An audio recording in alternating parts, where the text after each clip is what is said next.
Ano Hideaki's 1995 anime Neon Genesis Evangelion presents a setting with which we are able to understand an evolution in Japanese apocalyptic fiction.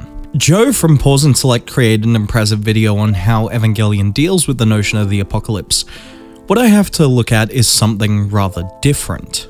Evangelion presents a new form of apocalypse, or rather a new way of dealing with the idea of the apocalypse.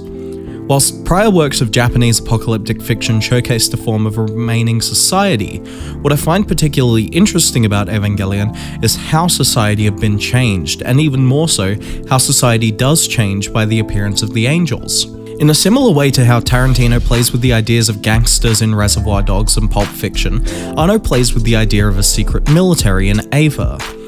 By observing the everyday, the mundanities of day-to-day life in the apocalypse, at least to begin with, this allows for an introduction of a hegemonic order and authority. And it's this order and authority that brings out the true nature of Hideaki Anno's apocalypse.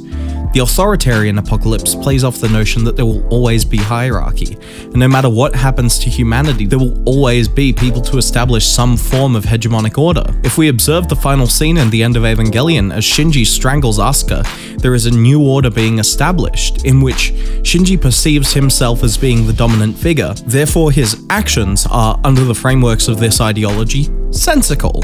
What is particularly interesting is that the counter to the hegemonic order in Evangelion isn't a new order, but rather the sense of an order as seen as transience. And we see this re-emerge in Ano Hideaki's 2016 film, Shin Gojira, in which we see an established government get replaced.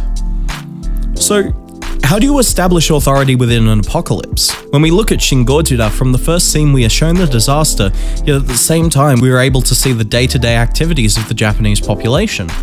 At the same time as having a massive displacement of water, we are shown a train going past. The other thing we see is how everyday lives are disrupted by the occurrence. Therefore, we have our counter-hegemonic force.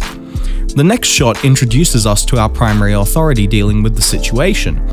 Yet the people that we are introduced to as the authority are not the ones with actual power. Therefore, we see an emergent second hegemonic authority from the counter's occurrence. Authority then begins to interact with disaster, but the way that this functions is completely different from the interactions of authority and apocalypse to the way that they function in Evangelion. In Evangelion, it is established through the opening shot and audio cue that humanity still has technology, yet has been entered into a state in which there are completely flooded cities, and in that same shot we are shown what we are to assume as the cause, the introductions of the angels as if they were an aquatic race. This is an interesting decision as we can see it being mirrored in Shin Gojira. But what follows the introduction of this amphibian is particularly interesting. We see a military force juxtaposed against a tranquil background, which shows a sunken city right next to modern infrastructure, showcasing a departure from an older society seemingly due to the amphibian race. The next audio cue showcases another form of authority, the militant and the civilized, and the bridging of the gap between these two is one of the largest focal points of the series. So upon the notion of civility in the apocalypse, how do we create that?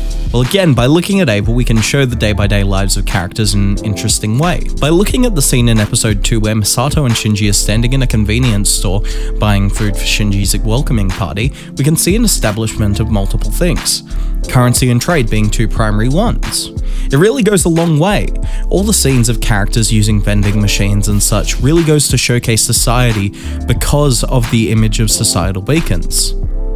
Anyway, that's really all that I have to say. If you like this video, like it and consider supporting me on Patreon. Leaving a comment lets me know what I need to improve, and please check out my podcast with the Pedantic Romantic.